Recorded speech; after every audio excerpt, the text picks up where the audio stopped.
안녕하세요. 안녕하세요. 네, 반갑습니다. 반갑습니다. 네, 오늘 이제 신명기 7장에서 13장까지의 말씀을 묵상하게 되고 특별히 핵심장인 8장의 내용을 살펴보게 되는데 오늘도 성재현 목사님 모시고 함께 말씀 나눠보도록 하겠습니다. 목사님 좀 정리해 주시죠. 네. 그래서 이제 저희가 이번 주에 보는 신명기 7장부터 13장까지 말씀 이제 두 부분으로 나눌 수가 있습니다. 그래서 후반부, 그 뒤에 두 장인 12장과 13장은 모세가 율법을 설명하는 부분이에요. 그래서 이 율법에 대한 설명이 26장까지 큰 블록으로 이어지는 거고요. 그리고 저희가 지난주에 읽은 신명기 4장부터는 이제 모세 설교가 이렇게 이어지는 건데 이스라엘에게 주는 이제 당부와 같은 거죠. 하나님과 맺은 언약에 신실해야 한다라는 것이 이제 중심 주제인데요. 저희가 이제 지난주에 쉐마 들으라에 대한 이 신명기 6장의 말씀에 대해서 함께 좀 생각해 봤습니다.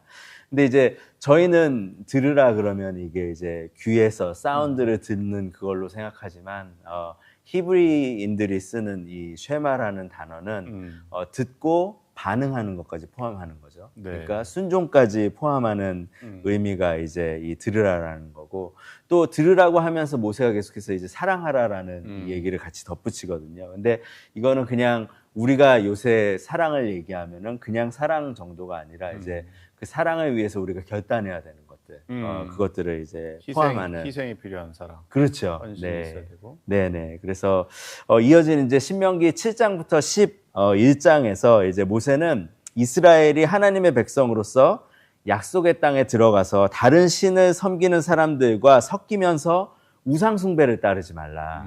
이런 얘기를 주고 그 가운데 그동안 일어났던 일들을 얘기해 주면서 이제 경고를 해 주는 거죠. 네. 네. 많은 일들이 벌어졌잖아요. 1세대들. 너무 많은 일들이 벌어졌죠. 나오자마자 10계명 받고 난 다음에 네. 받는 동안에 일어났던 사건들. 금송아지. 네. 그리고 그 이후에도 너무나 그 불순종의 사건들이 많이 있었죠. 근데 이제 그런 이스라엘의 불순종에도 불구하고 지난 그 40년 가까운 시간 동안 이스라엘 위해서 하나님께서 오래 참으시며 긍휼을 베푸시며 은혜를 부어주셨던 그것을 이제 알려주는 거죠. 네. 그래서 하나님을 경외하고 순종하는 삶으로 이제 초대하는 것이 이제 그 앞부분, 저희가 이번 주에 읽는 이제 앞부분에 대한 얘기인데, 이제 오늘 핵심장은 8장입니다. 신명기 8장에서 모세는 이스라엘 백성들에게 약속의 땅을 차지할 것이라고 말하면서 한 가지 이제 잊지 말아야 될 사건을 알려주는데 그게 이제 40년 동안의 광야의 시간이라는 거죠. 그래서 네. 그 시간 동안에서 하나님께서 이스라엘 백성들의 마음을 낮추셨고 하나님을 의존하는 삶이 어떤 것인지를 알려주었습니다. 이 약속의 땅인 가나안이 이제 젖과 꿀이 흐르는 땅 이런 표현들이 있잖아요. 그러니까 이제 목축업이 굉장히 발달할 수 있는 곳이 가나안 땅이었고 또 꿀, 이건 이제 농업이에요. 꿀이면 이제 잼 같은 거를 만들어낼 수 있는 그런 이제 수확을 할 수 있다라는 건데, 그래서 이 약속의 땅에서 풍요를 경험할 거거든요. 네. 그래서 모세가 더 이제 강조하는 거죠. 광야의 시간을 잊지 말아라고. 그래도 그 시간에는 하나님을 바라볼 수 있는 눈을 생길 수 있는 기회들이 있었으니까요. 네, 광야는 이제 그런 의미에서 참 중요한 곳이죠. 그래서 이제 전에 이제 민수기 책에서도 이제 처음 시작하면서 광야에 대해서 조금 다뤘었는데 광야를 조금 더 생각해 보면 이제 성경은 저희가 그 신자들이 구원받고 나서 영원한 하나님의 나라에 이제 완전한 나라에 들어가기까지 그 우리의 그 시간을 광야로 표현하거든요. 우리의 삶을요. 네, 그래서 사실 광야는 좋은 곳이 아니에요. 왜냐하면 에덴에도 보면은 에덴 동산에서부터 무르는 흘이 4개의 이제 강줄기를 이루는 거를 보고 또 요한계시록 말씀을 보면 22장 그 새 예루살렘에서 하나님과 어린 양이 있는 보좌에서 물이 흘러나와서 거리로 강이 흐르는 모습을 보거든요. 그러니까 하나님의 도시에서는 하나님의 동산에서는 광야는 찾아볼 수 없거든요. 메말라 있고 생명력이 없는 것이 이제 광야인데 저희의 이제 죄의 결과로 이런 것들을 저희가 경험하게 되는데 광야는 아픔이 있고 슬픔이 있는 곳이죠. 그래서 우리에게 잠시 목마름을 해결해 주는 것들 같은 거는 만나게 되는 것 같아요.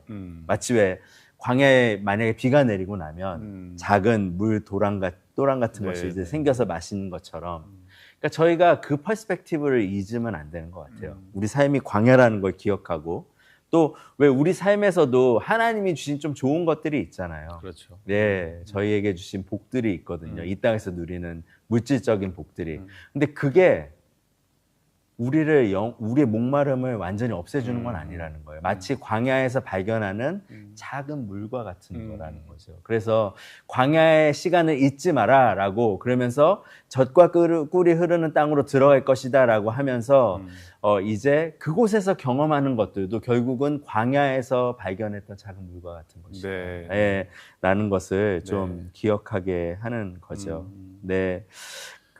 네. 그래서 이제 저희가 생각하게 되는데요. 먼저 저희가 좀 기억해야 되는 게 있는 것 같아요. 이 말씀을 생각하면서 먼저 저희가 살아가면서 저희도 풍요한 도시에 살고 있잖아요. 그렇죠. 그러니까 우상 숭배의 유혹은 계속 있다는 거죠. 마치 광야에 물이 잠깐 내려서 여기 웅덩이가 생겨갖고 이게 너무 좋다. 네. 이 정도면 나는 충분하다. 그렇죠. 목마르지 않겠다. 그렇죠. 여전히 광야인 삶인데, 그렇죠. 우리 도시에 사는 우리들이 세상이 주는 그런 풍족함, 잠시 잠깐의 어떤 쾌락 이런 걸 통해서 이거면 됐다. 안주하는 게 이제 문제가 생기겠죠. 그렇죠. 이 땅에 있는 것들로 어떻게든 내 목마름을 해결하려는 그 일들이 이제 계속 일어나는데, 예수님도 이제 이스라엘이 완전히 이루지 못한 것을 예수님께서 다 이루시는 모습이 마태복음에 이제 쭉 나옵니다.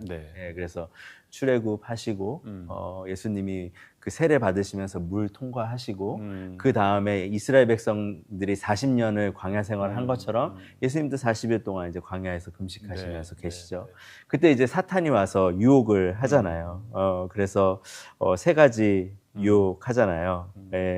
첫 번째가 이제 금식하셨기에 돌들에게 명해서 이제 떡이 되게 하라는 예수님을 시험했고, 또 마귀가 예수님에게 성전 꼭대기에서 뛰어내리고 하나님의 천사들을 명해서 예수님을 구하게 하라고 이제 또 시험하고, 마지막에 천하 만국을 보여주면서 사탄을 경배하면 이 모든 것을 주겠다고 하지만 예수님께서는 이걸 다 이겨내시는데 어떤 것으로 이겨내셨느냐?